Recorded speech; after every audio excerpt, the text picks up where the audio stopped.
Hello, welcome back. Well, today it's all about designing and making your own stuff, and we're going to design a class. Would you believe it? We're going to design a class for Shadowdark. Should be interesting. Uh, I've been doing this in the background. I haven't really been showing people the process that I would go through for doing this sort of thing.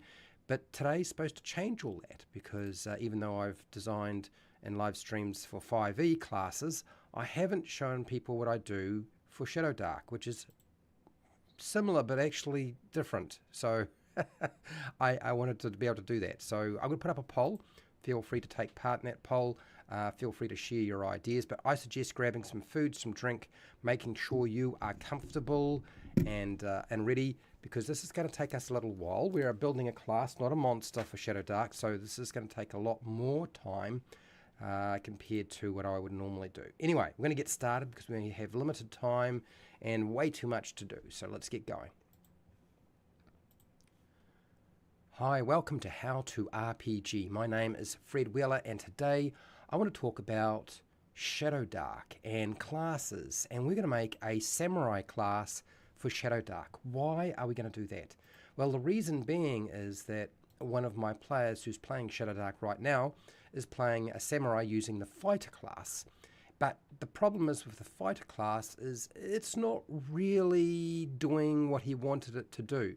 So I thought, well, what can we make it do that would make it feel like it's more like a samurai? And that's what today's all about. Okay, so it's going to be an interesting process to show people what I normally do. I would also like to point out that I have already made 10 classes for Shadowdark and 17 ancestries, and you can go and find a book called The Player's Expansion for Shadowdark RPG. It is on DriveThru RPG. You can download it from that website. It is pay what you want, and the link is down in the description of this video. So if you want to go and check that out, you can. But otherwise, stay with me, and we're going to go through the process and build ourselves a samurai. Going to be an interesting process because there are a few things that I do research when I do any kind of class. Fred Huber, thanks for being here, buddy. Hopefully this is going to be an interesting process for people. Okay, so here is my document that I'm starting with. Now you'll notice that the date says the 11th, which should really say the 17th, because that's today for me in New Zealand. And you'll notice at the top of this list, since it says volume 2, since I've already done volume 1, we have samurai. But we talked about the Hexblade having a pact and maybe a class for that. We talked about a cavalier or a knight. And I believe there is some sort of knight that's already been made by Kelsey in Shadowdark. So I don't know if we'll necessarily be doing exactly what she's doing or doing something different. I suspect we'll be doing something different. Swashbuckler. These are really sort of subclasses from 5e. Battlemaster. Ninja was mentioned, War Mage, Blade Singer was mentioned, and how to make that and do that.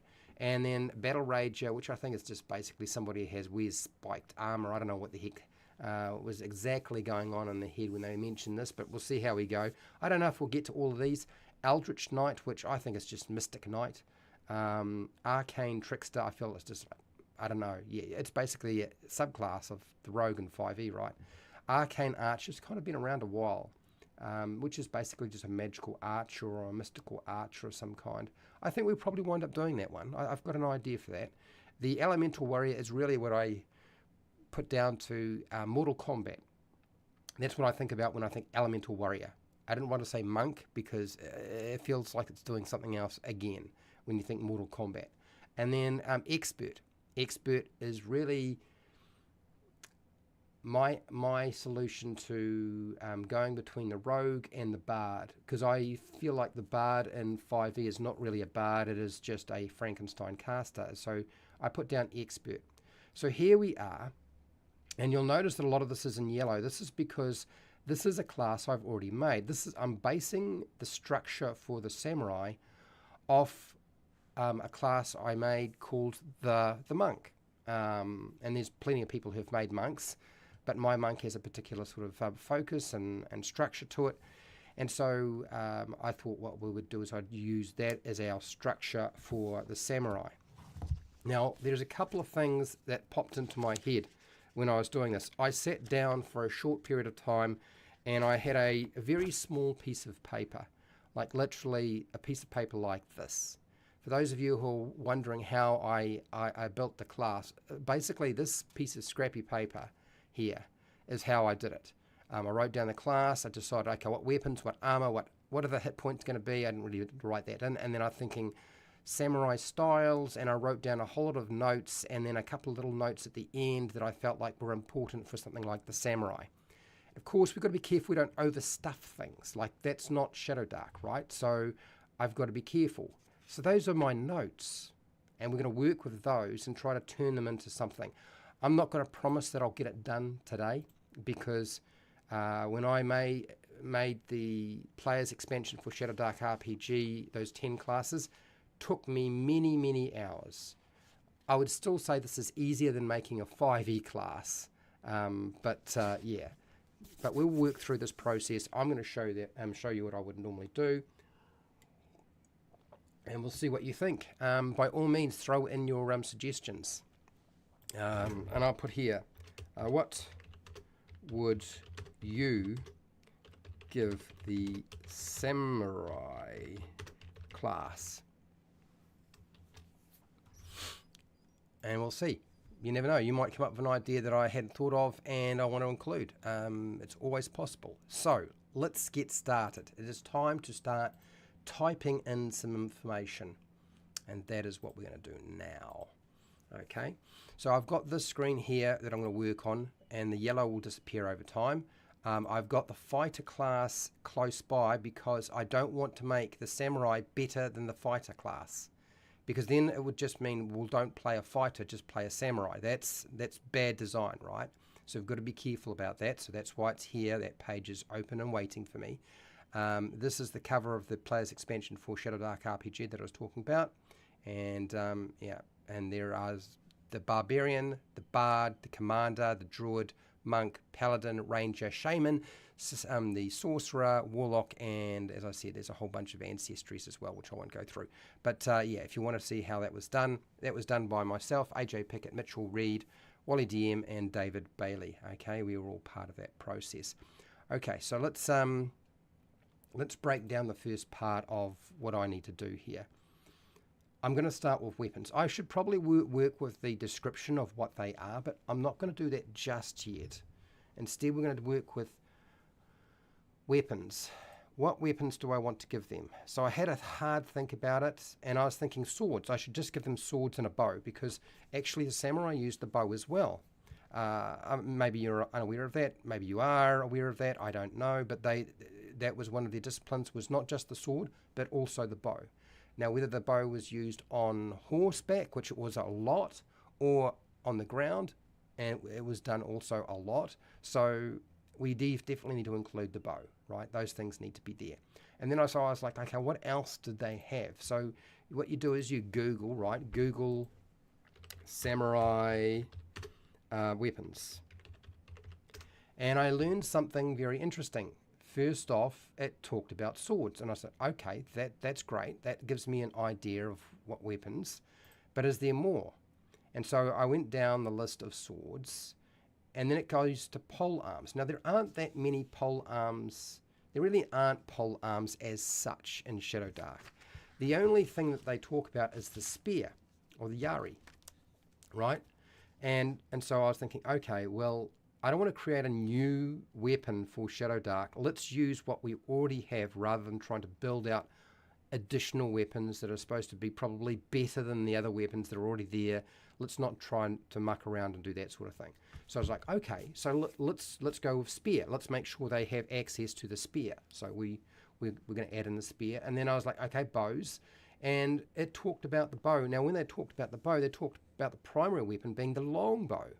Now, the longbow that we think of in terms of the English longbow is probably a bit different to the samurai longbow. They are similar in some respects, but different in others. So I was like, okay, let's just say they can use the longbow and the short bow. So we're going to conclude the bows, but not the crossbow, because that's not something that they were going to include. There's no mention of that, so we'll leave that alone. And then it says arrows, and I added another one. Which is, now apparently they did use the gun, But we're not going to go into that. There's also a hammer. Much to my surprise, there is a hammer. It has a hammer head on one side and a spike or a pick on the other. I don't want to create a completely different hammer for the samurai as a weapon. And since we already have a war hammer, I thought, okay, well, we're going to use that. We're going to include that as in our samurai. So we're going to conclude the war hammer. It doesn't matter whether it's doing piercing or bludgeoning damage, because frankly, we don't distinguish that sort of stuff in Shadowdark, so it matters not the jot. So war hammer will include. And then I was looking at the bow. Now, the reason why I looked at the bow, now I can't, have I got a way of showing you the different categories of Japanese weapons? What kind of weapons do they use? Okay, here we go. Is this going to give us? So the sword, short swords, knives, are used by almost everyone. There are 7 weapons. 7 weapons. Sickle, well, don't think there's a sickle, so we probably won't. I don't want to make a new thing. They did use an iron staff or a staff, so we'll include that. The wooden mallet, so they did use a wooden mallet. They did apparently use a broad axe as well. So there's quite a few different things. So I was like, okay, so how many different weapons do I need to include? What am I excluding? What are the things they don't use? And so that is what we're going to work on right now. So I did a lot of research trying to figure out what I should include and what I shouldn't.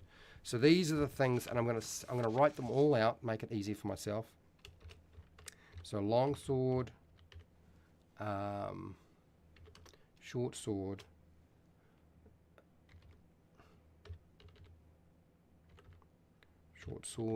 and we're going to make this unyellowed because we don't want this in yellow. We want this in non-yellow, so we know what we're working on. And then dagger, because they would also have access to the dagger. I believe there is another longer sword that is kind of equivalent to a great sword. So I'm going to include the great sword as well. So we will put in great sword here. We might need to just say all swords and make that nice and easy. All swords. Let's do that. All swords. Dagger. Okay, that's better. I don't want to say all bows because I believe that would include the crossbow. So we're going to go here with the longbow. Longbow and then the short bow. Oh, short bow. I believe that's right. Is there a short bow? There is a short bow. Yes, there is. And then we'll include the spear, because that would be a common thing for them to use as well. Spear, staff, and then warhammer. Okay, all right. Now that might change a little bit. What weapons have we left out by doing this? Okay, so we've left out the mace. We've left out the javelin. We've left out the great axe.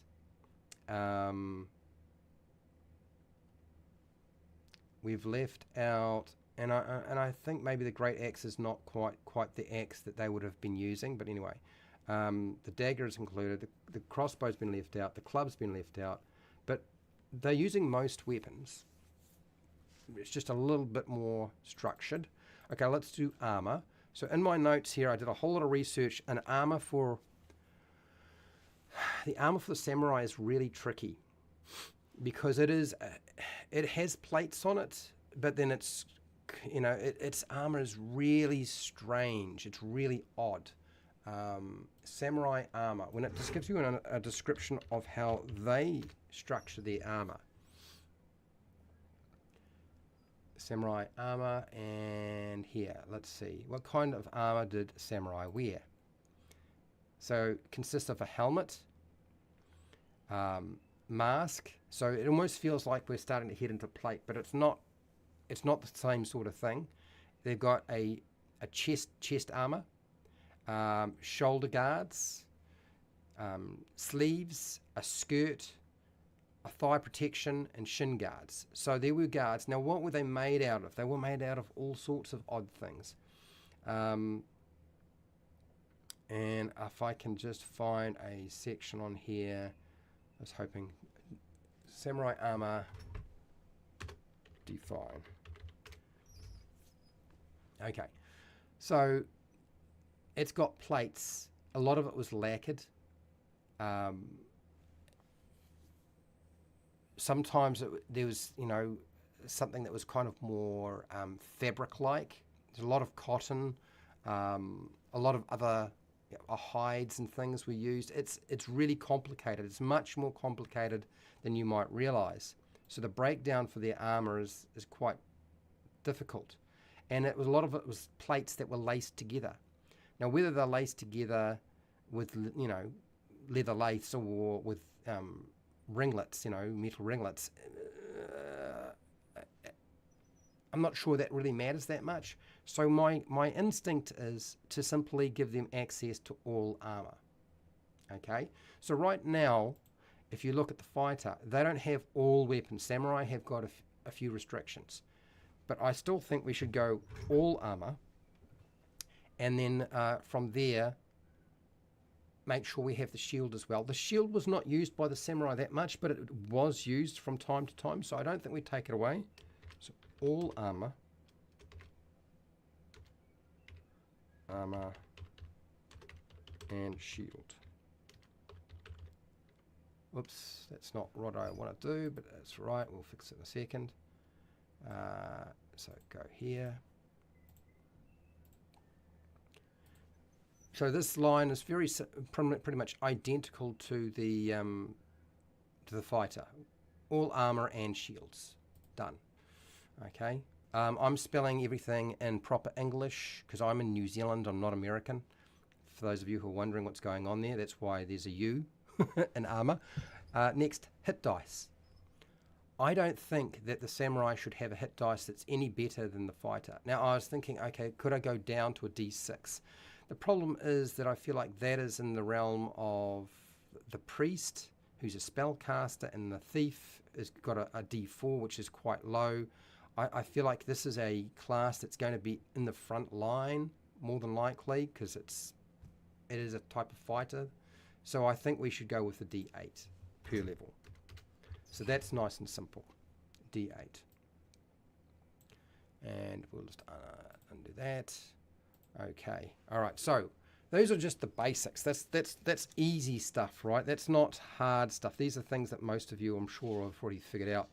Like I can figure out that stuff. What about all the other stuff, which is where things get more complicated, right? I don't want to give them martial arts because that's what I did with the monk. So martial arts is not where my head is at with regard to this class. What I think we need to do is we need to give them something very specific to them. And one of the things that became very obvious to me as I was reading about the samurai is their code of honor. Samurai honor. One of the factors of samurai honor is they accept death. Their strict code of conduct, you're emphasizing self-sacrifice, courage, and loyalty. And that struck me as being a really important factor. So the fear of death for a samurai, I don't think is something that they would care too much about. They expect to die. In fact, they live to die for whoever they serve, because that's how it works for them. And so I want to lean into that aspect of it. And I know that Simon, I'm trying to play a samurai right now with the fighter class and Shadowdark, that's where his head would be at. So I wrote down a little note, and I decided I think I'm going to inject into this class a feature that always works, that actually is very strong, but falls in line with how the samurai would operate. And I think that's what we need to do here. It's not the martial arts style or anything. I think they're battle hardened. I think that's what we need to create here. I'm going to come back to chat in a second because I'm going to start doing the different samurai styles rather than martial arts styles, and then you'll kind of get an idea of what I'm trying to do here. So I thought, okay, let's lean into that idea and let's go immune to fear effects.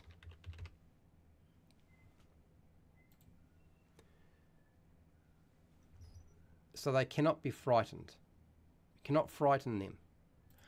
I didn't want to write down that they never run from a battle.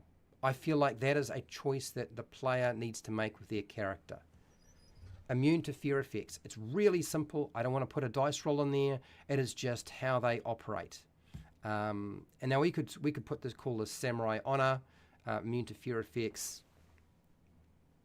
I suppose you could just call it that, but I thought battle hardened is probably a better way of structuring that for now, right? And actually maybe let's do the let's define samurai and get our class description sorted out now. Okay, samurai were powerful. Okay. Physical warfare, strict code of conduct, a role as a little retainer of feudal lords. Okay, so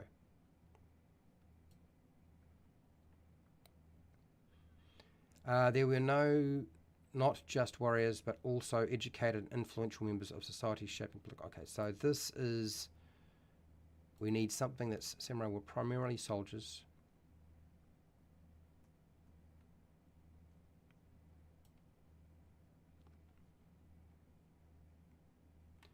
Skilled in combat. So this is what I'm going to do. So I'm going to take that, I'm going to reword this, and we'll truck that in there, because usually I try to use one sentence, right, to describe the entire class, so you're not waffling on. I'll see how I do. A military soldier, trained in swordsmanship, archery, and other martial arts. And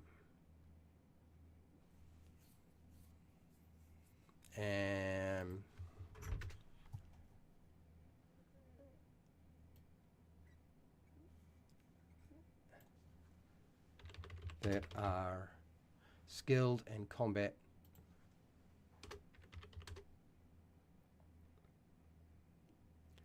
I think there's another aspect to the samurai that is lost in the sentence, unfortunately, and we're going to come back to that but for now I'm going to leave that there. I've put in a line. I'm not going to un-yellow it for now, but we're going to come back to this one. Okay, so let's go and have a look at chat, because I've been waffling on for almost half an hour.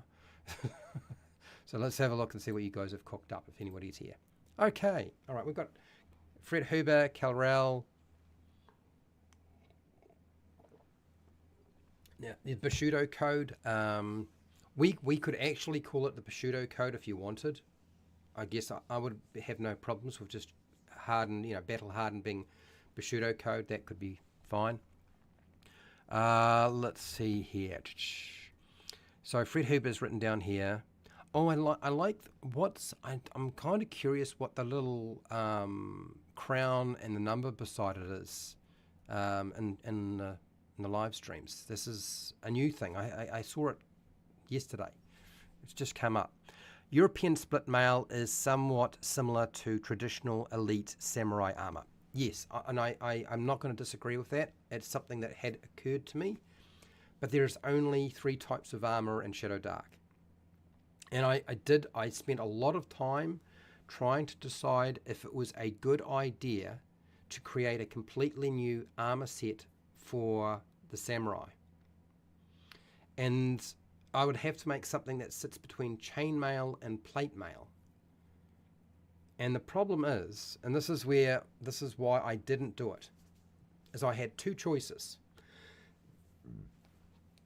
I could make an armor set that sits between chainmail and plate mail, let's say split mail or something like that, and I could give it an armor class, straight armor class of 14, so that was not as good as plate mail, right? That's what I could do. Because if I made it a 14 plus your dex modifier, it's too good as an armor. It's way, way too good. So that wouldn't be a choice. So I had to eliminate that idea. Then I'm like, okay, well, where else do I go with this? There isn't anywhere else to go with this. It would have to be a straight 14. And I'm not sure that's necessarily the right decision. So in the end, I decided it is probably better for me to not mess with the different armors and simply to say that their plate mail is probably the equivalent of European plate mail. And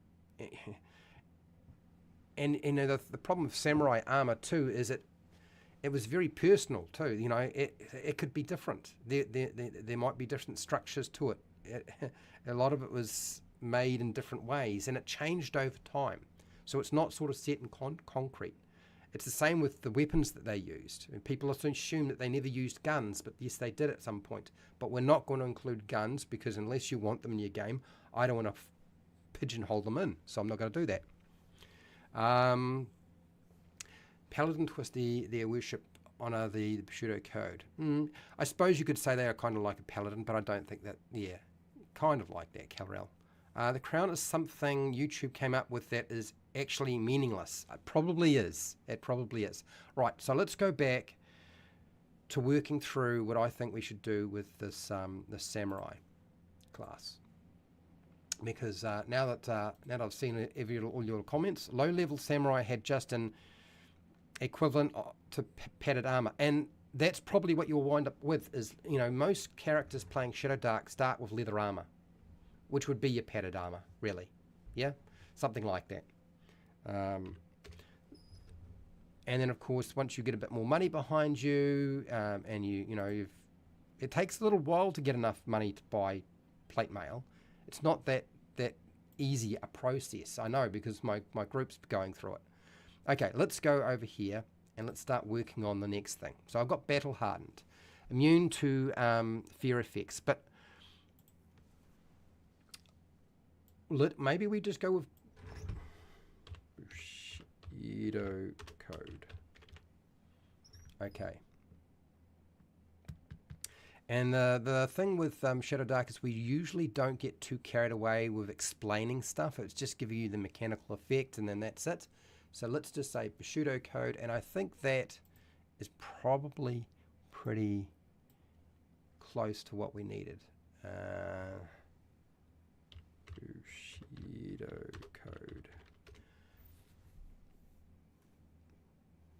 Bushido code, if I got it right.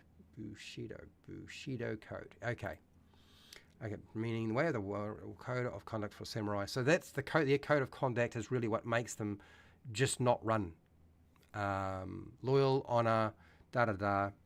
It wasn't a formal legal code, but rather an unwritten set of moral principles that guided samurai in their lives, battles, and even death. It's very much connected to their death as well. So I think that may be the name we'll use. We'll keep that as what we want, the Bushido code. It's very, very samurai then. And that's kind of what you're trying to get in terms of a flavor. If you want to play samurai, you want something like that. Next, I want to put in... Now, this sounds really strange because this isn't about fighting. And we're talking about a samurai. Calligraphy. I'm going to put in another feature that they have. I'm going to call it calligraphy. I know what you're thinking, people. You're thinking, what the hell is that going to be? Why would you have that in a class? Because it is actually a pretty big aspect of the samurai. And so I want to depict as much of the samurai as possible. What are their skills? What are the abilities of a samurai? Here we go. So here we go. So this is really hard to define and break down into a class. But I'm doing my best, okay? So Japanese samurai underwent a rigorous and comprehensive training regime that emphasized physical, mental, and spiritual aspects. The ultimate goal of this training was to produce warriors who were skilled in both armed and unarmed combat. Interesting. But we don't want to make them too good. We don't want to make them like a monk, right? As well as acknowledge as knowledgeable in arts, culture, and strategic thinking. And this is kind of where I want to lean into this idea of calligraphy, because one of the huge aspects of them was the fact that they did a lot of writing and they did a lot of poetry. They were learned warriors. And so I'm like, okay, so how can I depict that aspect of their character? How can I make that something that stands out? What were highly skilled in? So, literature and art. And so I started reading the section where it says, senior samurai were versed in poetry, patrons, not painters, but patrons of artists, painters and sculptors, and also attended literary salons held by imperial court nobles and monks. So they were higher end warriors. They were thinkers. So they were about the arts. And I think we can probably do something like that. I think we can take this, I don't know what we would call it necessarily, but let's make a feature and put that into the class, because I think that would be cool. So I want to put here something like advantage on checks related to literature and art, because I believe you can do that sort of thing in Shadowdark. I think we've got something like that with the thief, right? There's the thief. If we go down to the thief, where is the thief? Here we go. You are trained in the following task and have advantage on any associated checks. It's kind of like this. I feel like we're moving into this sort of realm here, but we're not as broad as that. I don't want to get too crazy. It's not like they're going to get climb, sneak. I'm not doing that with a samurai. That doesn't feel like it's samurai. Picking locks, opening locks. What I want to do is I want to take this concept here and I want to turn it to something. So you would train in the following and have advantage on any associated checks. I feel like that's probably what we want to do. So that's why I've included that line. But I also wanted to include another line.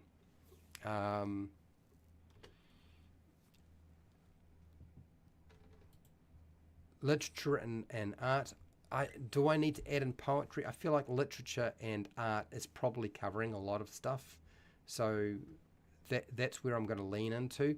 There's another thing I wanted to add in here, and that is you can is it create? You can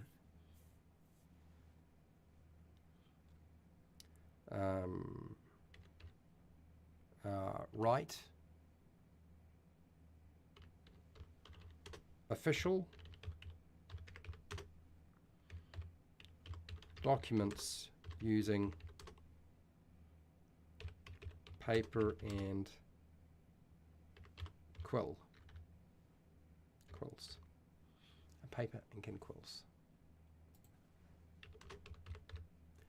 And quills. So now that means that calligraphy is probably going to be, it's probably not the right name now. Now we need to sort of like give it a name that sort of relates to arts and literature. So we'll need to go over here, I think. Arts and literature. Thesaurus. I don't know. Is that going to help me? Probably not.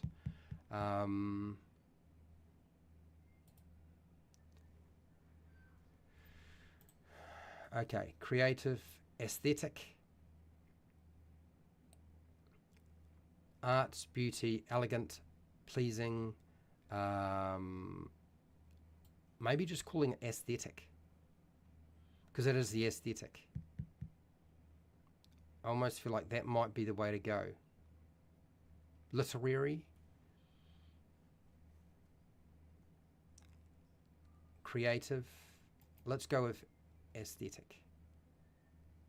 Copy. Let's put that in there. You can write official documents using paper, ink, and quills. Quills.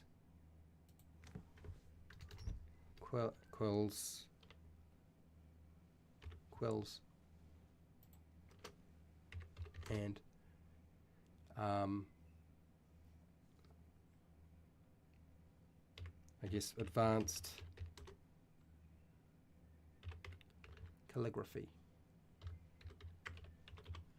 Let's do that.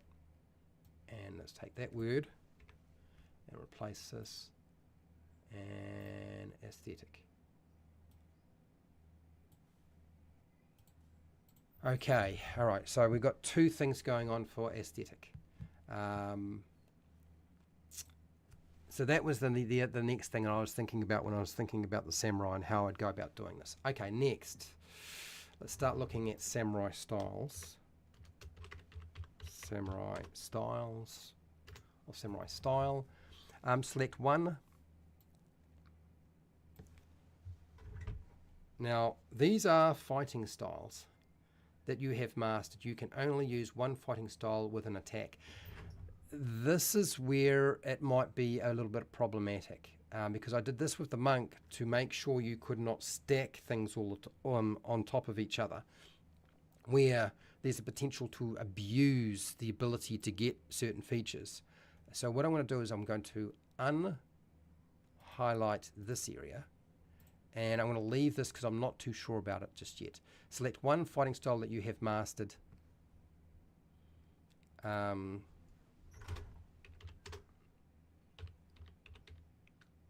Level 1. Okay. Now I want them to have more than one fighting style. It's just the number of fighting styles that we want to wind up eventually giving them. That's where it gets complicated. And it's probably where the bulk of the class needs to be built.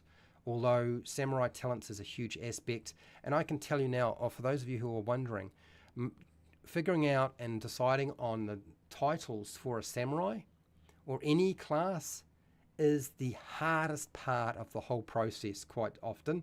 It is so difficult to come up with a new name for something that you've called something over and over again. It is such a pain in the butt. We may not actually get to that point and do very much with it, but we will eventually get there. It's just how that's going to look.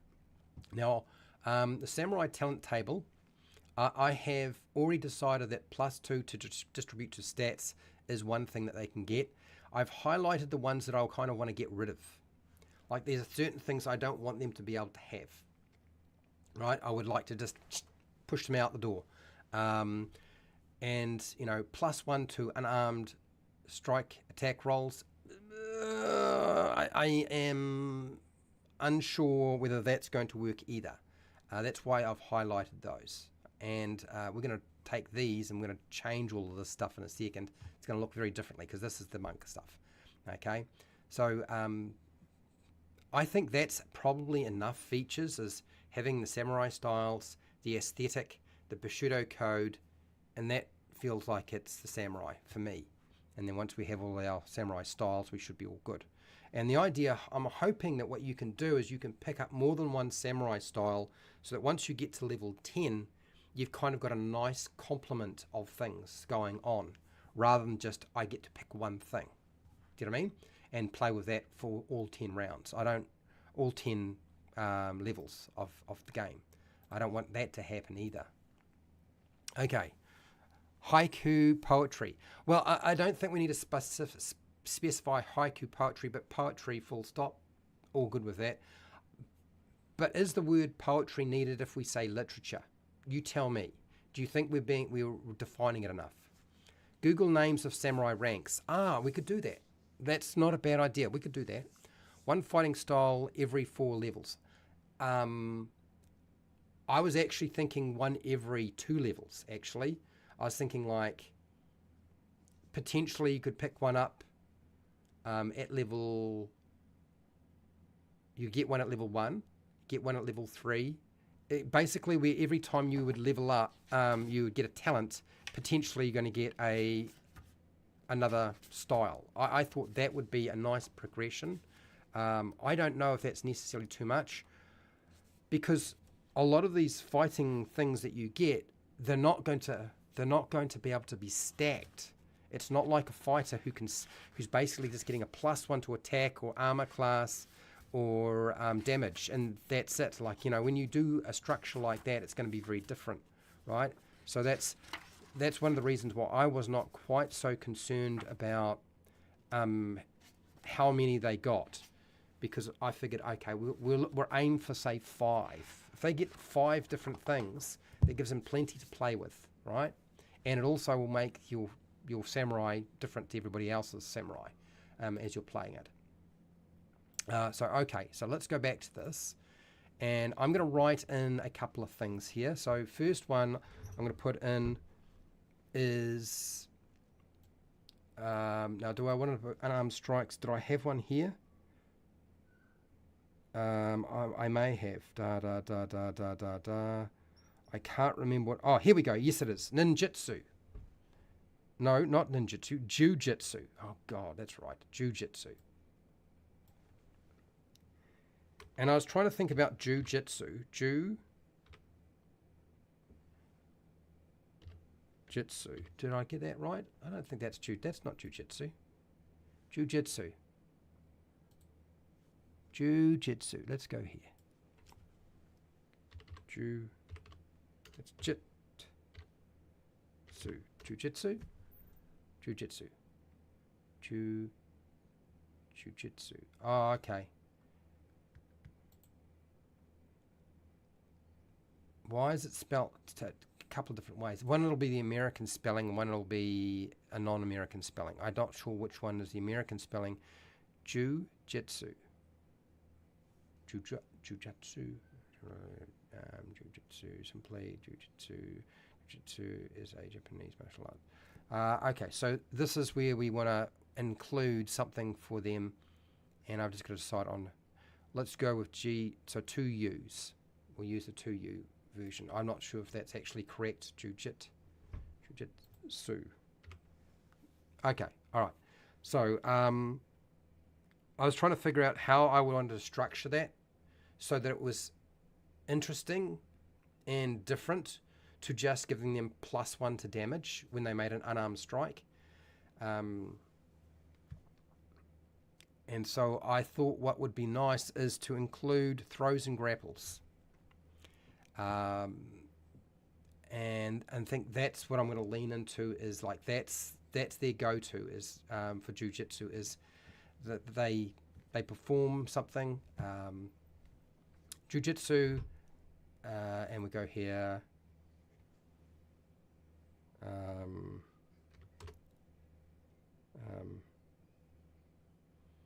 Unarmed strikes allow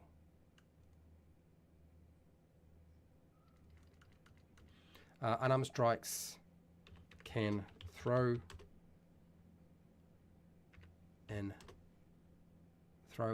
a target to the ground or grapple them. That's what I was kind of thinking. Rather than a +1 to attack or damage, which is not really jujitsu. A +1 to attack and damage is not jujitsu. If you know anything about jujitsu is more about holds, grapples, and throwing. It's very much that sort of thing. And I think that's what we're trying to duplicate here. Now, the problem is with throwing somebody to the ground or knocking somebody prone, essentially, or putting somebody prone, is that mechanically it doesn't really mean very much in Shadowdark. It's really kind of be up to the game master or dungeon master. And grapple. Unarmed strikes can throw or grapple a target, or grapple the target. And of course, the problem too with unarmed strikes is like there are no real rules about how much damage you do with an unarmed strike. I know some people go with, well, you do 1 point of damage. You don't add your strength or your dexterity because you don't do that sort of thing. In Shadowdark, you don't add those modifiers. So you just do 1 point of damage. Or you do 1d4, which is basically an improvised attack weapon. And some people go with the 1, some people go with the d4. I don't think we need to even go into that. Let's do something completely different. Let's go with you can throw or grapple the target. You can throw. And then we'll leave it to them to work out the rest. So that's that one. So that's Jujutsu, because that's a skill that Samurai had, right? And then the next one, I'll just keep drawing lines through things. I've made a lot of notes here. Another one that's a big aspect of them is the spear. So I want to go here and write in, if I can just unhighlight that, unhighlight. And I want to try and put in something like this.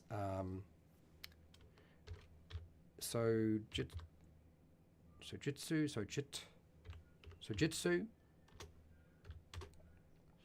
And what I think we should do is I think we should do something with the spear. Now, the spear was used to trip and knock you over because it's long, right? It's a pokey weapon.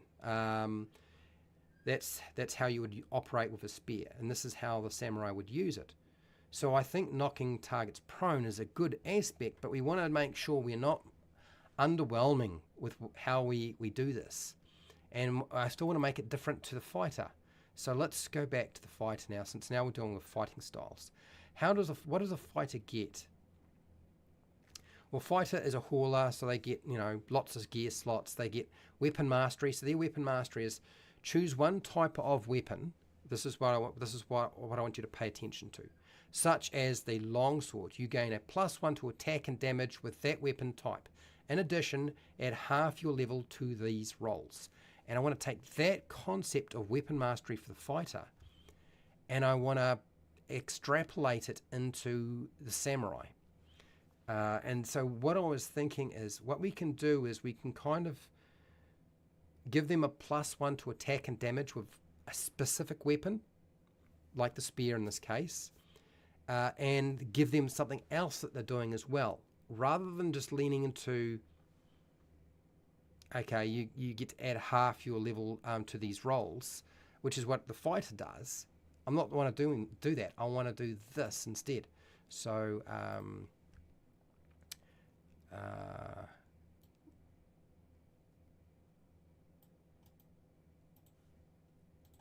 let's do that. Paste. So gain +1 to attack and damage. To attack and damage with spear, with the spear, while knocking the target prone. And that feels very samurai. And it's kind of still in line with the fighter's weapon mastery without being overpowered. So you can see why I'm having to be very, very careful that I don't wind up making the samurai better than the fighter. I want to be kind of on the same level. Again, you can say, well, how much of an advantage is to knock a target prone while knocking the target prone? Do we need to worry about the word prone? Let's have a look here. Prone. What does prone mean? Do I need to use better wording? Likely or liable to suffer from, do experience unpleasant, prone, lie flat. Okay, well, prone. Okay, so unarmed strikes can throw.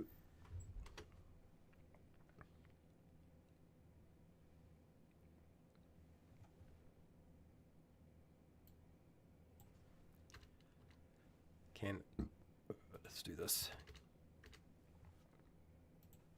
Can grapple or throw the target.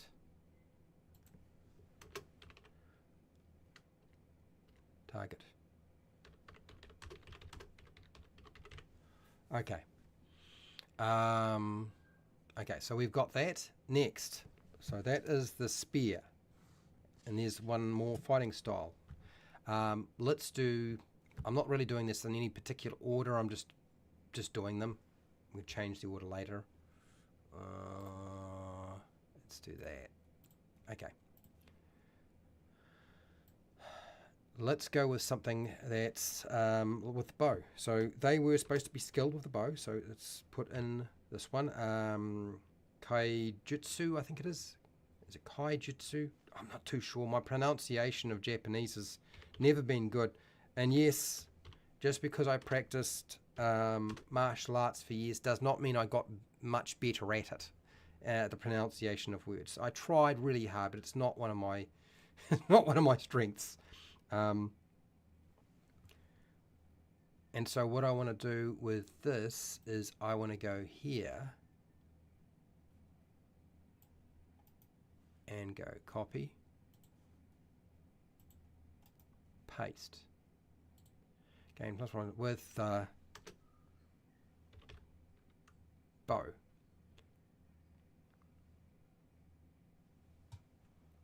So +1 to attack and damage with the bow.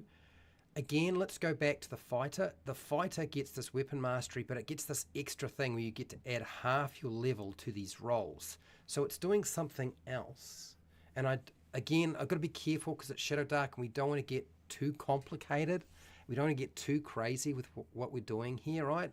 So how do I make that sort of in the same vein without getting way too complicated?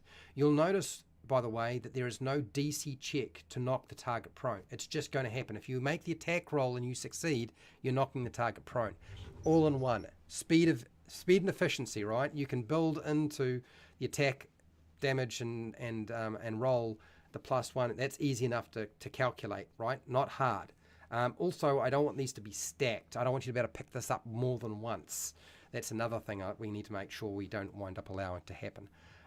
So I'm looking at this and I'm thinking, okay, so how do I do this and make this ability to use the bow for somebody like a samurai really good, while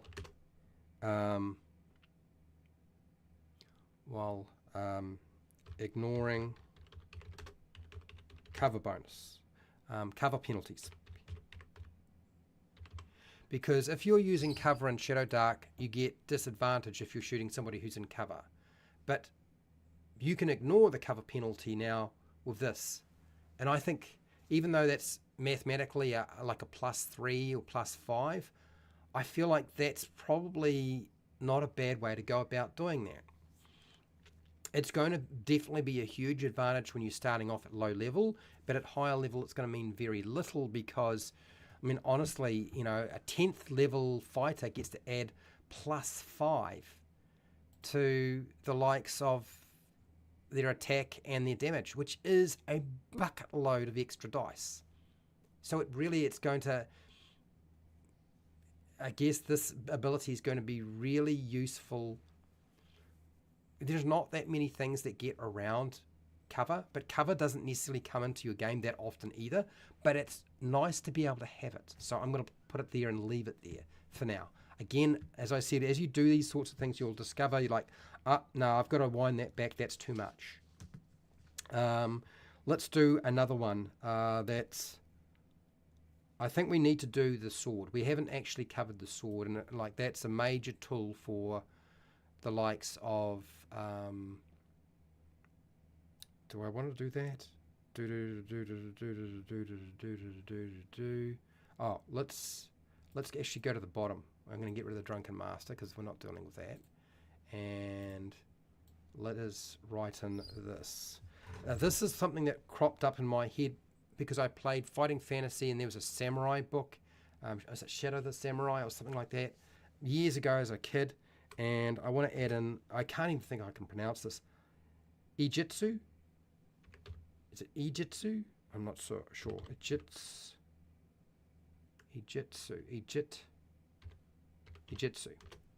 Okay, so what is Ijitsu?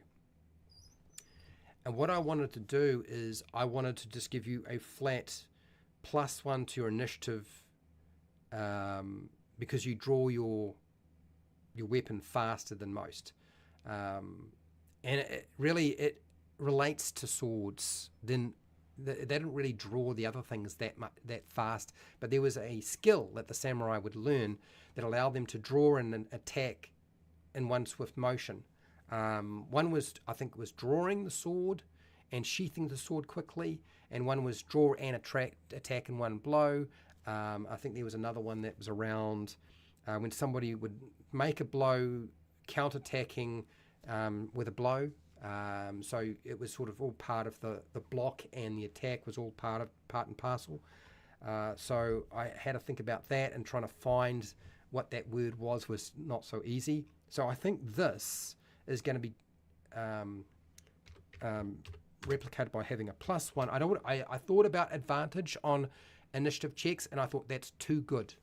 It's too good. It's too much. So +1 to initiative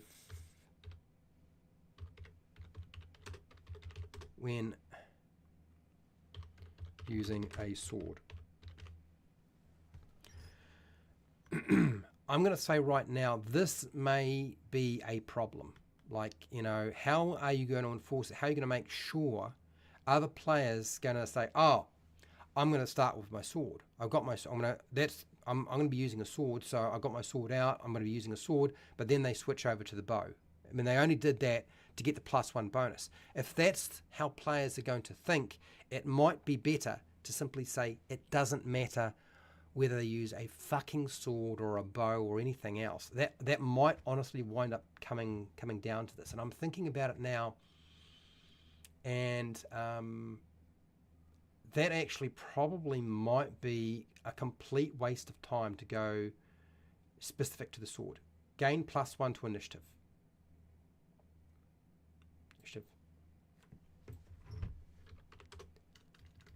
Initiative.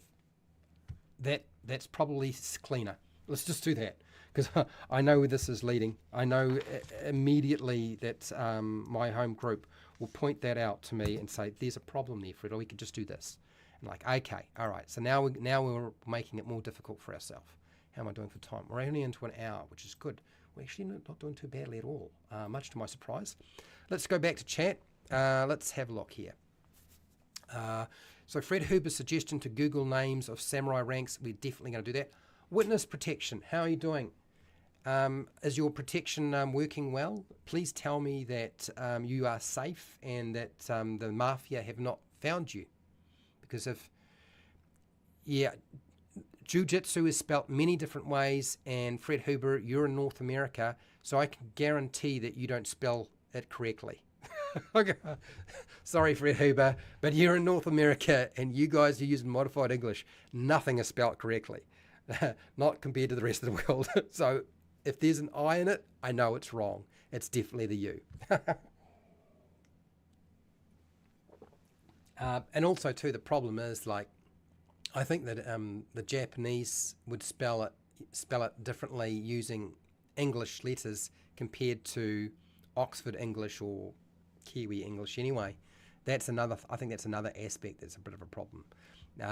Anyway, he needs to have some kind of first aid as like a cantrip. Why does he need to have that? I don't think that makes any sense. What is that based off? I didn't see anything that suggested that. Are belts like the Taekwondo do a part of advancement levels, like level 5 green belt? Okay, so if we want to talk about martial arts for a second, the belt system is in martial arts, so things like white belt and different colored belts and then a black belt. The reality is they were all constructed for Western society. So when after World War II, practicing karate, kung fu and other martial arts was sold to the Western society, and to get money out of them, they decided that they would have a belt system, coloured belt system, to distinguish this. So every time you went to get a new coloured belt, which was to help distinguish you from everybody else, to help reinforce that for the Western society, they would charge you for that, and you would get the belt if you succeeded on your test. Okay, this is what it all came out after World War II, when it was suddenly the martial arts was really popular, and there was a lot of pushback about whether you should teach it or not. So you had to go to Japan or to China to go and learn this stuff, because they didn't bring it over to America or New Zealand or anywhere else. So you had to go overseas. Okay, so really never really was a belt system. My understanding is that you had beginner and you had advanced, and basically the only sort of distinction was really like you get a white belt, you start off with a white belt, if there was a belt system at all. Sometimes they don't even have belts, and you had a black belt. That was it. And then, of course, there were different sort of scales for those who attained mastery when they got their black belt. But all that coloured belt thing, that is all Western nonsense that is created by by different cultures to help Western people understand what's going on.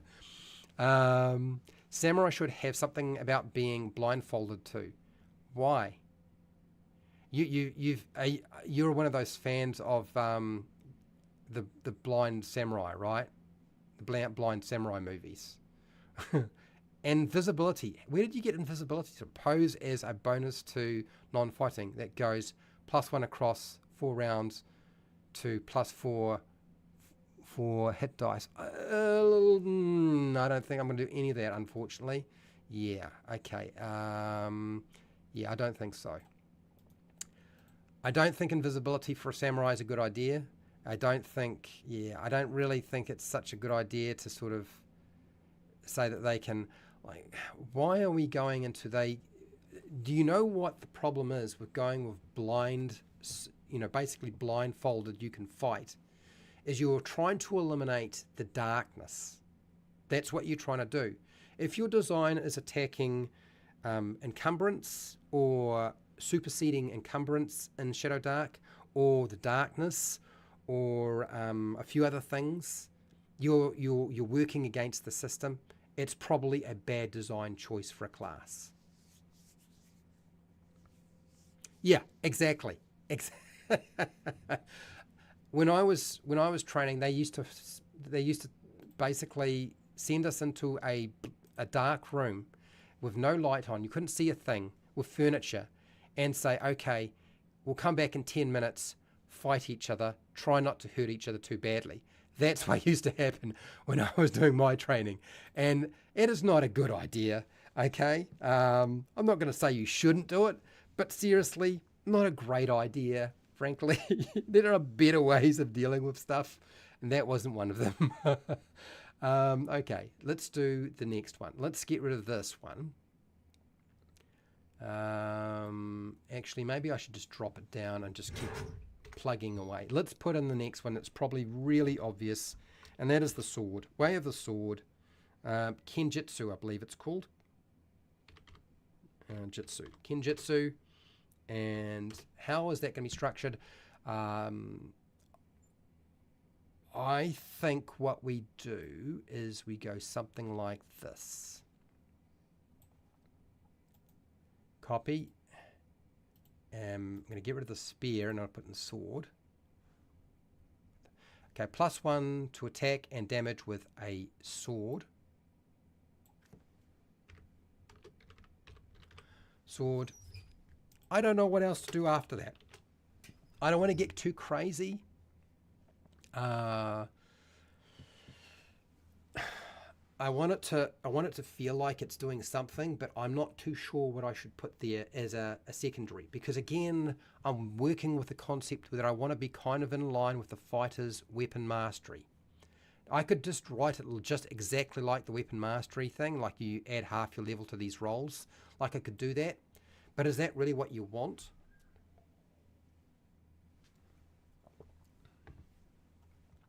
So gain +1 to attack and damage with a sword.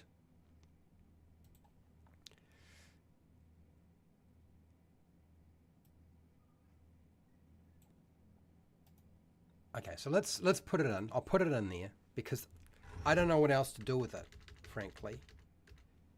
And of course, it's a huge part of the samurai, the sword, so we need to have something there, right? I'm not sure that I'm sold on that as a good solution, but we'll do it for now. Okay. So that makes that feature a little bit longer than the others. It's not a single line, but that's all right. In addition, add half your level to these rolls rounded down. Okay, so we've got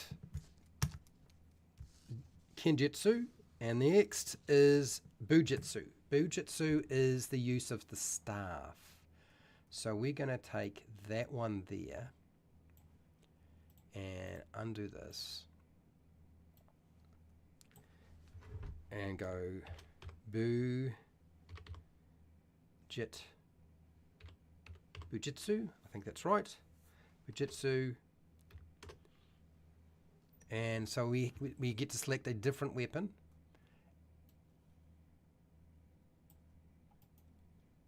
Copy.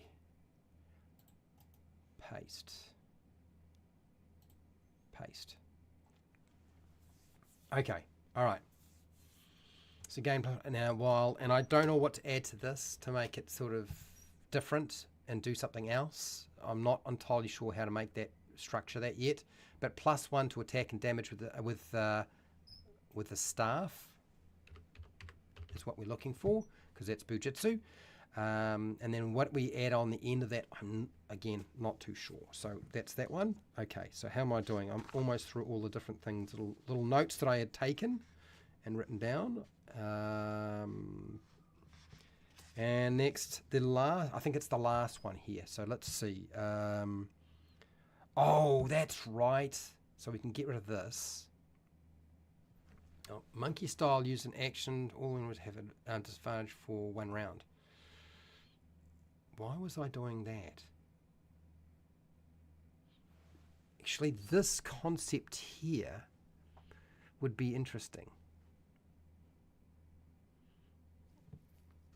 It's too good, though. It's also really, really strong. Because really, this is completely defensive. There's no this is you use your action instead of making an attack. You're basically dodging, and that's not samurai. That's not how they would operate. This would be very much counter to how the samurai operate. They are, when they fight, they are going to be aggressive. So that highly defensive thing is probably a bad idea, particularly disadvantage. It's a big bonus. It's a big advantage. Stopping movement, I'm not too sure if I can build that into something like the Bujitsu, because I don't see that makes a lot of sense. I'm trying to think how the bow is used in a way. The bow is used to trip and to pin and to throw. But we kind of already got things that are doing that already, so I'm not too sure. Stopping movement, it didn't really stop movement.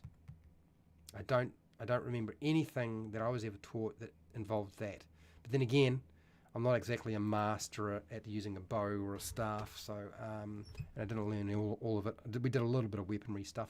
Let's have another one, and I think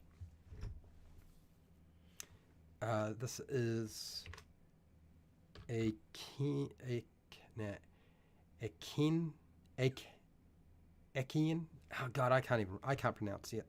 Can't pronounce it. It's too hard for me. Okay, here we go. So, what did I want to do is I wanted to add in a defensive aspect without going totally defensive.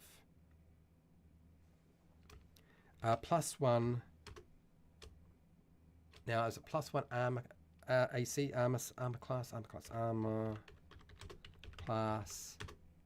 It would be usually written as just AC in Shadowdark. Armor class. +1 armor class while wielding a sword to parry. So you need to be using a sword. So there's another sword thing going on here. So that means you could potentially, for this to work, it would have to be able to stack with Kenjutsu. These other ones don't stack because they're completely different. They do completely different things. So you don't have to worry about that. You're only ever getting one attack anyway, so we don't have to worry about that aspect of it. You could potentially stack this with any of the other styles, so that is just giving you a +1 to initiative. That's kind of, I think, about the extent of what I had. So that's the nuts and bolts of our class. We still have this to figure out, which I haven't come up with a solution for, but I think the bulk of it is there. You can only use one fighting style with an attack. That probably isn't going to work because of the way I've written some of these things. So we're going to get rid of it. Delete.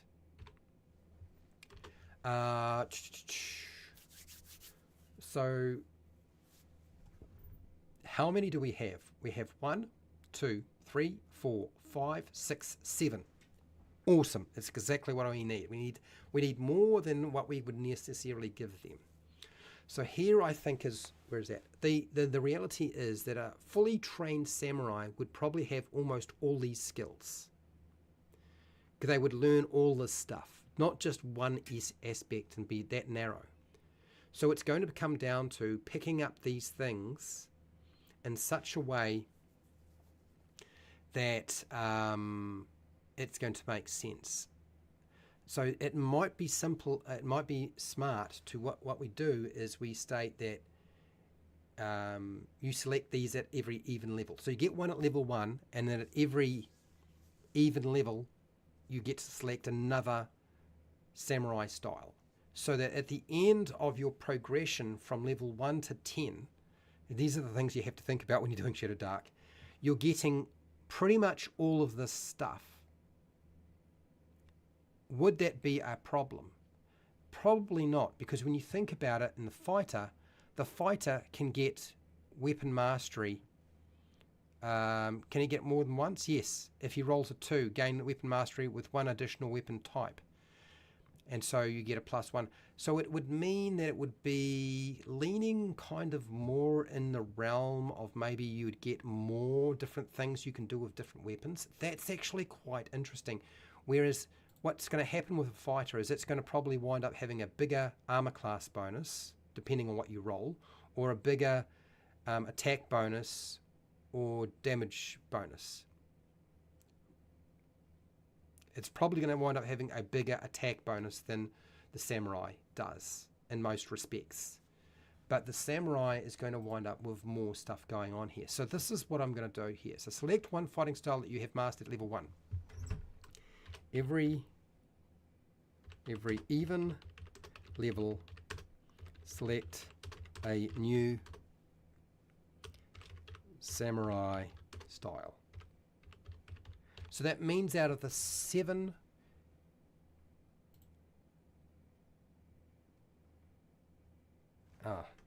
at every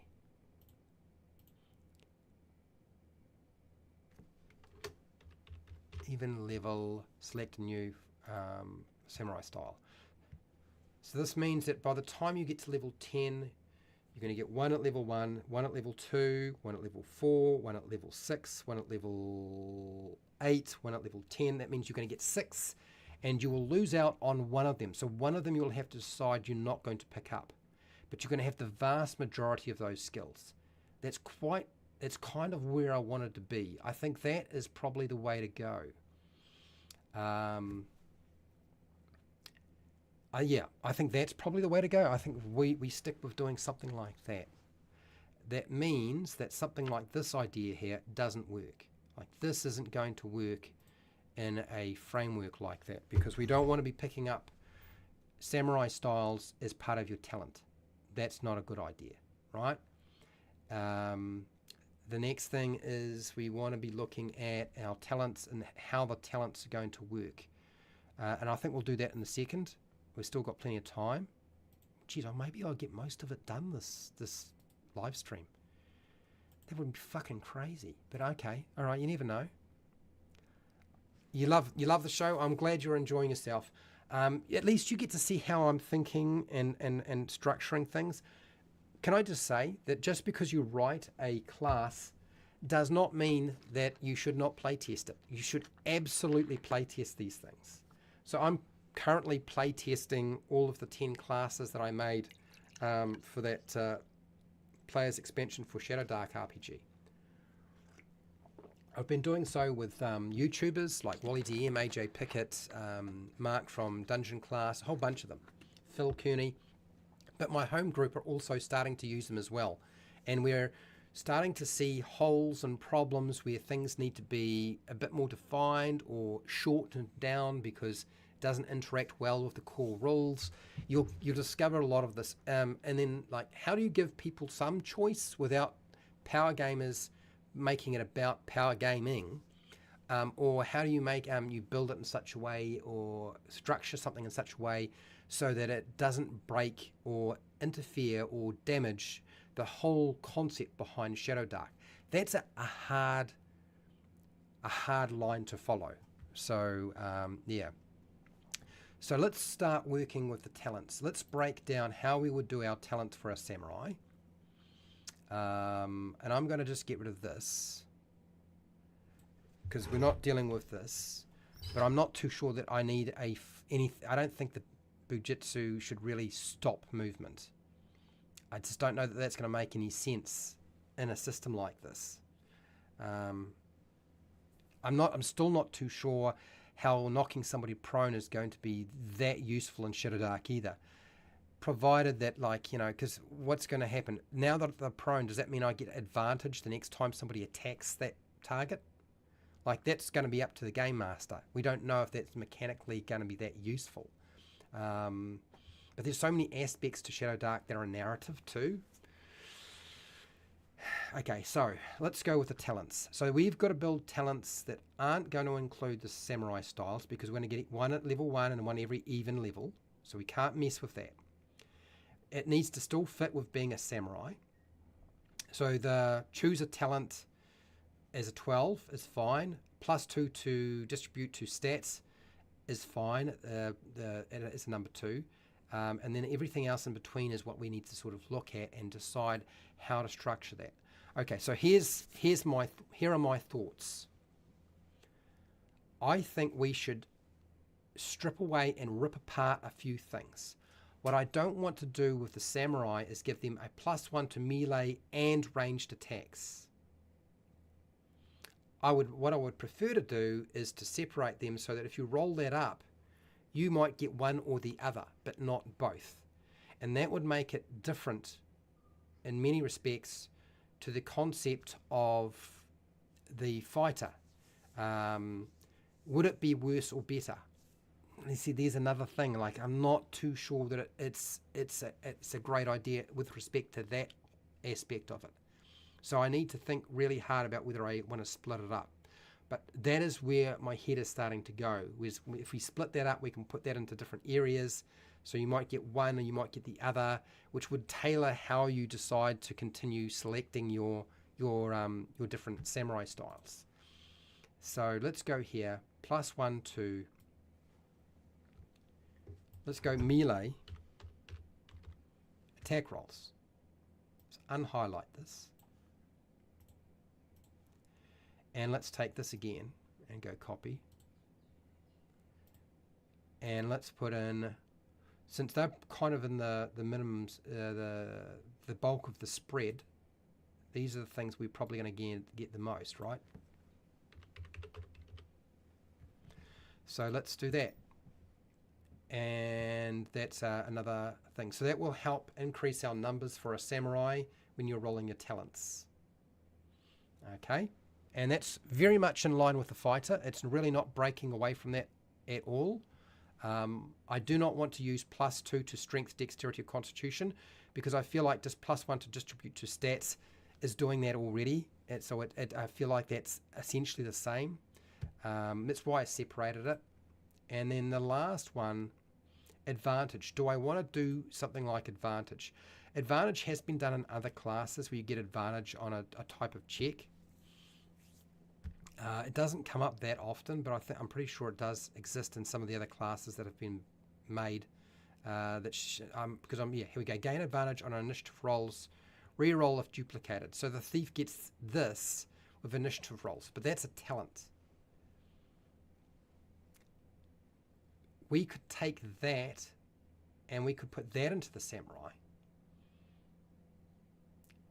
But is that stealing from the thief too much? Because the samurai are not thieves. They're not the sneaky individuals. They are very much up in your front. You could say that they are the tactical fighters. So maybe it's a little bit different to that.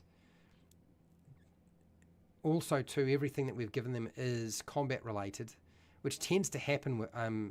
It's funny. I remember talking to one of my mates in my home group, and like a lot of the stuff you get tends to be combat related. Like that's seems to what it focuses on. Like even though the game is supposed to be like a tabletop role playing game that covers all the bases and has lots of exploration, there's most of the stuff you get is around that. Like, okay, so what's going on? Does that just mean that anybody can do all of this, or like what? So how do you look at this?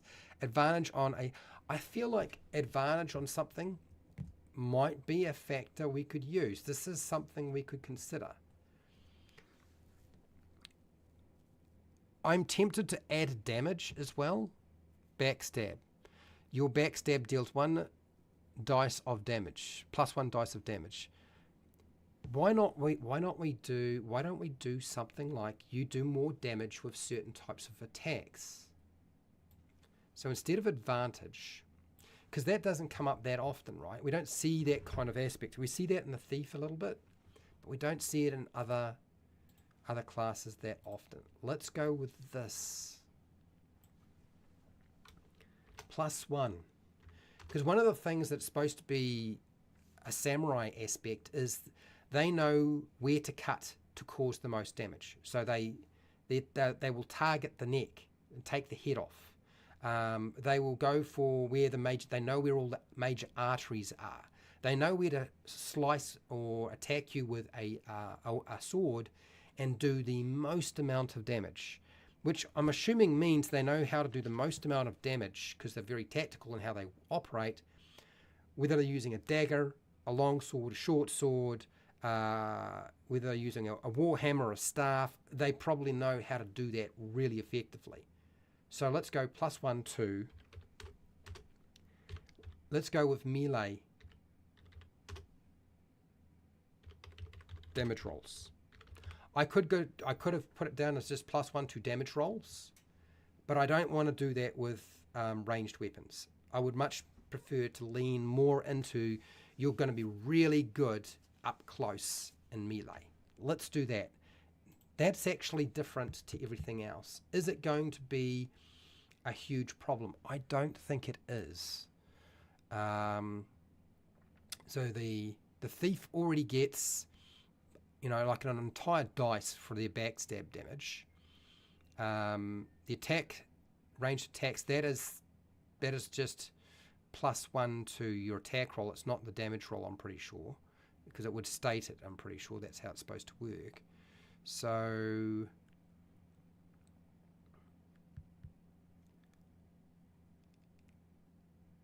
or maybe that's not how it's supposed to be read. A very interesting sort of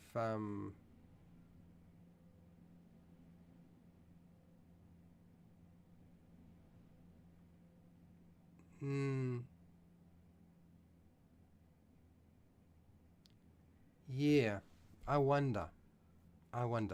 Well, I have separated it into attack rolls and damage rolls. I think that's how we do our talents. It's nice and simple. It's really easy. It's in line with Samurai. For now, I think that's nice and clean. Okay, now let's go back and sorry people, I haven't been showing you all of this. I really apologize. Like, I've been talking about this stuff, but that's what I wound up doing. Okay, so I made it really, really super simple. +2 to distribute to stats when you roll a 2, when you get 2, +1 to melee attack rolls if you get 3 to 6, 7 to 9 is going to be +1 to ranged attack rolls, 10 to 11 is going to be +1 to melee damage rolls, and 12 will be that you get to choose which one you want to have, rather than it being random, right? None of these are bad options. They're all pretty good options, like the, you know, and they're very basic. Most of the complexity in this class exists in the different fighting styles that you are going to get. But how they work is really quite simple. It's usually +1 to attack and damage, and it does something else most of the time. And the idea of the samurai is to make it a little bit more complicated than the fighter without being overcomplicated. And I think we've done it. I think we've done that. Okay. All right. So now we need to deal with titles. Can I just say that working with titles is hard. It is probably the most painful aspect of building a class in Shadowdark, as I said before. Giant pain in the butt. But we're going to do it. Fred Huber had suggested that just look up what they call various samurai ranks. So let's see if we can make that work. For me, in my head, I'm thinking that your most traditional samurai is the lawful one, not neutral and not chaotic. That the most traditional samurai is going to be lawful because they follow a set of rules, and that's kind of where we're going to go with that. So we're going to start with lawful, and then we'll see where we can go from there. I feel like, you know, something like Ronin is falling into the realm of maybe neutral. Maybe that's neutral, and we'll work with that. But yeah. So let's ask some questions. What are some names for samurai titles? See if you guys can come up with any ideas. Otherwise, let's see if I can find some stuff on the internet that will help us. And over we come. All right, so far we've almost done. We've done the bulk of the class. Like that's crazy, eh? I told you, Shadowdark's a lot easier to build for. Samurai ranks. Holy shizers! There they are. Samurai ranks in feudal Japan varied, with the highest being Domo. Okay, followed by. Well, there we are. How many do we have though? That's 1, 2, 3, 4. We needed 5. Lower ranks included. Okay, so let's start off with I can't even pronounce most of these, but that's the highest one, and then we've got the lower ones.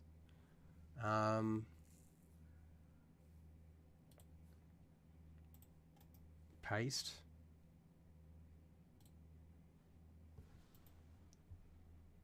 Daimo. Is that how it's pronounced? Hatamoto.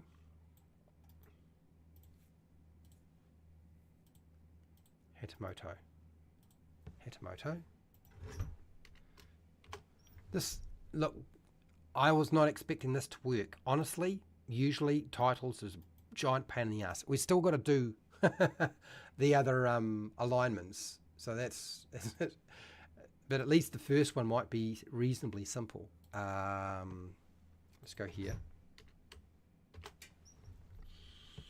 So that's go Kenin. Oh God, it's going to be Goshi. I think that's what it is, Goshi. Let's do that. Goshi. And then what else? Lower. Yoriki? Let's go with Yoriki. I don't know very much about any of these words. I am just dumping stuff in here, really not being completely aware. their absolute definitional meaning. And then for these, I'm just going to pick these because I don't really know what they are. Oakshi, lower. Let's go with that one and put it in neutral. And then the lowest being the chaotic. Okay, all right.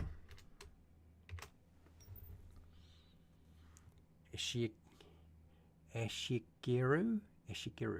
All right. So, so I know for a fact that Simon's going to love this. Often working in administrative. Okay, so that's an administrative role. Okay, samurai received. It's often served as police or guards. Okay. Foot soldiers, the lowest rank of samurai, sometimes not even considered full samurai in some domains. Okay, I think we actually got him in the right place then. Based off that, often served household troops.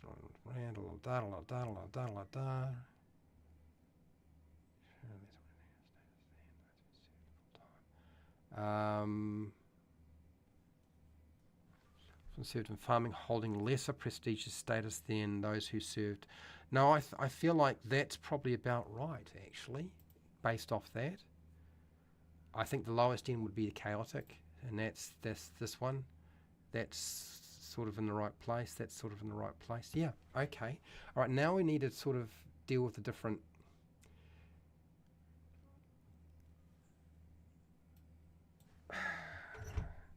So without a master, which is Ronin, can we get away with getting something out of that? It's to masterless samurai feudal. So the ranking Ronin back bling. No.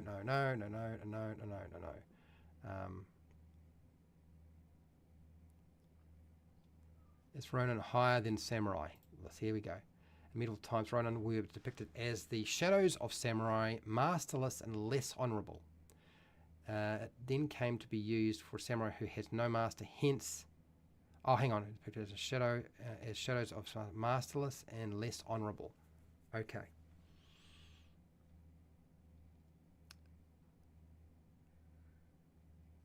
Oh, okay. Interesting.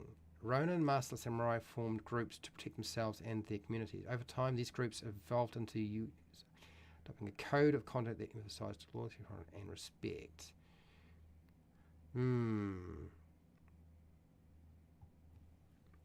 Okay. Let's go here. Names of masterless samurai. Will that help us? Ronin. Okay, so obviously I feel like that's neutral, not evil. Or chaotic, should I say. 47 Ronin. Okay, so we've got names of these people who were. But that's not going to help me. What were masterless samurai called? I think there's just one name and that's it. What is a cool samurai name? Well, that's not going to help me, is it? Okay. What's the name of the samurai?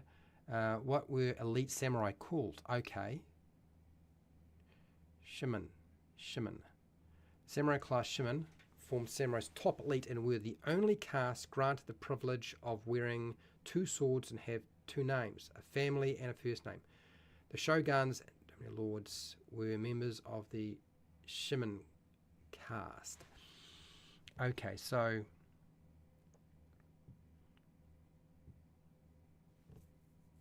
that is an interesting thing. It's good to know that. Let's go here. Samurai ranks. Let's go back to that.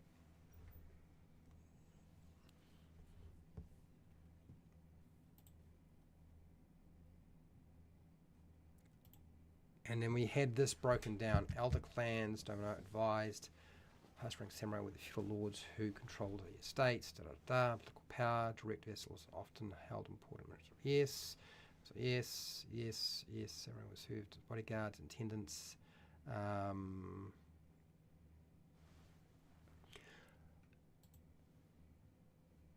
Let's go with the most extreme one, since we've got part way there.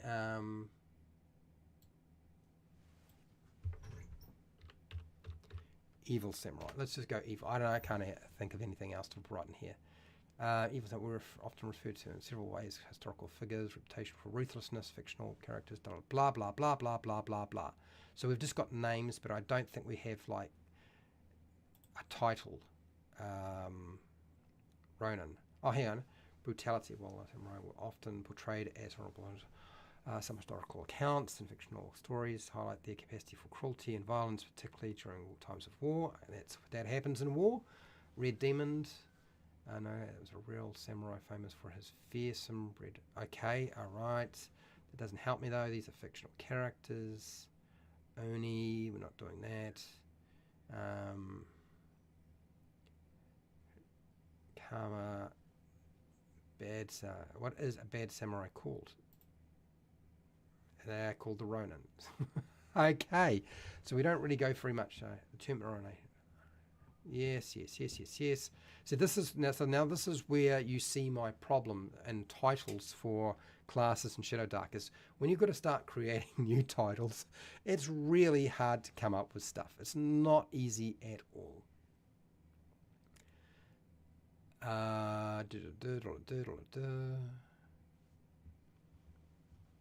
Okay, so let's go with, I don't know. Okay, let's go back to chat and see if anybody's cooked up any ideas.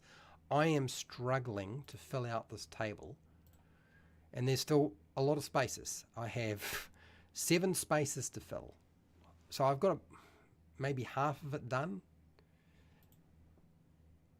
but that's not all of it. This is what I spent hours and hours poring over stuff trying to find something that would fit and make sense and blah blah, and it drives you nuts, frankly. I love titles, my group loved titles, but writing and creating titles for Shadowdark is the worst. It is the hardest bit. It's so difficult.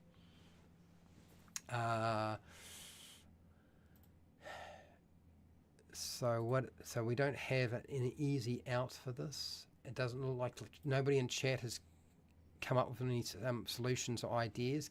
Nothing that I haven't already said or stated. That's a shame. I was hoping you guys would have a solution. I'm only kidding. Honestly, what I know it'll happen. I'll spend hours and hours picking through information until I find some names that sort of roughly I could sort of shoehorn in there. What about Japanese warrior? That's where also known as samurai. That's the only name that they have.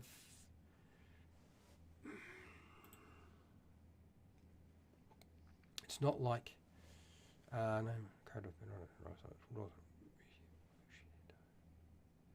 Bushido.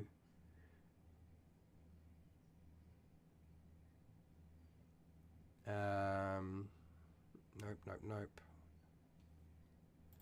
Well, samurai. So we wind up going back to samurai.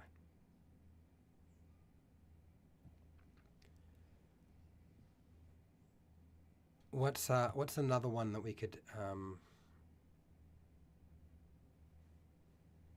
what's another one we could use? I'm honestly not entirely sure if we can use, like, ninja's not the same. I feel like ninja is different, and that's another word that would be used, but that would sort of fall into the vein of, I guess, chaotic, right?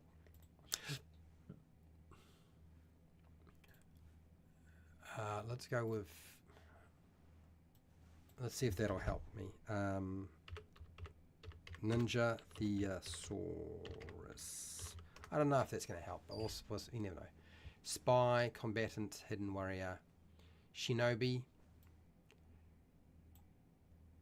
We could probably use this. Shinobi, this is a Japanese term for ninja, often synonymous with, okay, so synonymous with assassin, spy, combatant, hidden warrior, expert, other related. Female ninja, okay. Ninjutsu, missing in, warrior. Okay, so let's put in shinobi here. I don't know if that's going to make any sense, but no, that's not what I wanted. Did I not get it? I'm pretty sure I've used the word shinobi before.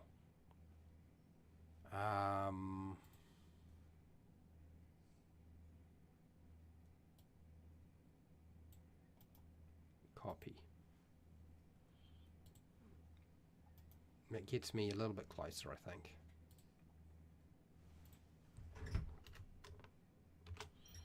Shinobi. I guess that would be at the top end. And then assassin, combatant, hidden warrior, master. Blah, blah, blah.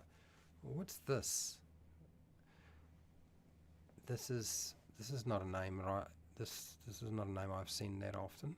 Let's go. All right. Here. What's that? What does that refer to?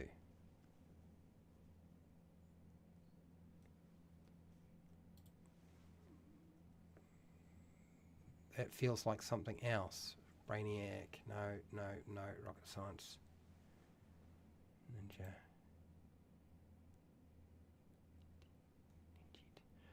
Let's take this. Go copy. Give me a definition of that word. Meaning. What is the meaning of that word? Yeah. Give me a term that refers to a female ninja. Okay, so it's probably not going to work. No, it was not. Nice try though. So okay. All right. That's a little bit more difficult. And nothing is popping into my head as a solution for this right now. So instead of torturing you all with me sitting here for hours struggling to figure out 6 more title names for a samurai, I'm going to say we're going to end there. I'm going to come back next week. We'll do another class for Shadowdark. So we almost built the entire thing. Call a lower rank sushi. Oh, come on. That's 2 on the nose. It's 2 on the nose. It would go down really, really badly. So I'm not going to use sushi. So let's end this poll.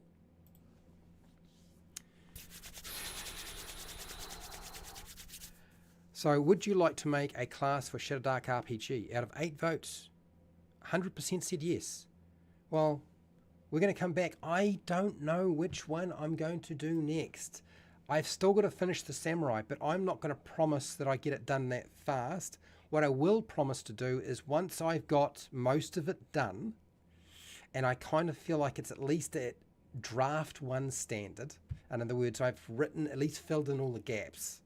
Okay, there's still a couple of gaps there, right? Once I've filled in the gaps, I will put it onto Patreon. I don't know if that'll be at the end of the week. I don't know if that'll be the end of the month. I don't know if that'll be in 2 months or 3 months, but I will put it there eventually. And then what I will do, just like I did with the players expansion for Shadowdark RPG, that one that you can already get off DriveThru RPG, once we get, say, 10, 11, 12 classes, I'll pull them all together and we'll make a new document. But till then, it'll all go onto Patreon once I feel like at least I'm at draft 1. So maybe next week we'll do the Hexblade or the Knight or the Swashbuckler or Battle Master or Ninja, War Mage, Blade Singer, Battle Rager, an Arcane Knight or Eldritch Knight or Arcane Trickster. I really would like to do the Arcane Archer, actually. I'll just call it the Mystical Archer or the Magical Archer or something like that. Elemental Warrior appeals to me because that's Mortal Kombat. The Expert is another one that I'd be interested in trying to fiddle with. But yeah, So we're partly there. We're not complete. And that is the process that I use for trying to make classes for Shadowdark. It is not that easy. Okay, I'm not going to say that it's easy because it's not easy, but it's easier than 5e, because I would be sitting here for 10 hours and still would not quite have got what I needed down. It would take me so much longer. It is a painful process. It's like pulling teeth. But the great thing too is that once we've done this with Shadowdark, you know, say 5, 10 times or 11 times, I can go back to 5e and I actually find solutions for fixing the classes for that game system. Because Shadowdark is just Dungeons and Dragons, right? It's just simpler and a bit more elegant in terms of how it presents things, and it's not quite as granular as 5e is. So there's a lot of solutions to be found there, which is why we're doing this. One, because I like Shadowdark and want to make stuff for Shadowdark.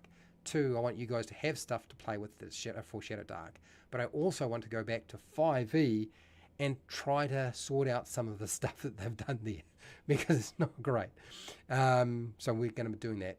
It's probably going to take us 2 months to get through Shadowdark classes before we move on to 5e classes again.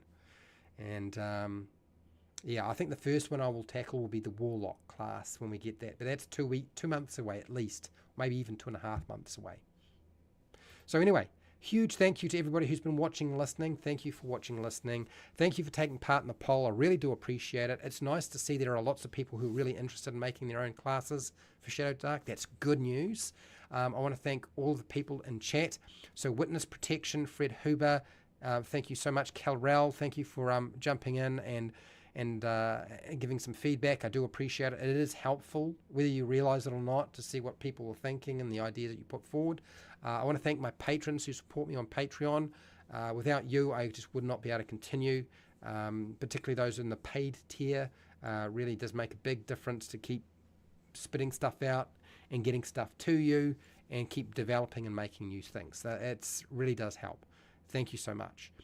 So wherever you are in the world, whether it be the morning, the afternoon, or the night, please look after yourself, your family, and your friends. Be nice to your neighbors. And from How to D&D, okay? I was very tempted to call the channel How to Shadowdark, but I'm not doing that. How to D&D.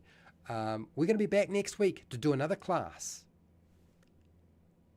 And until next time, keep rolling those 20s.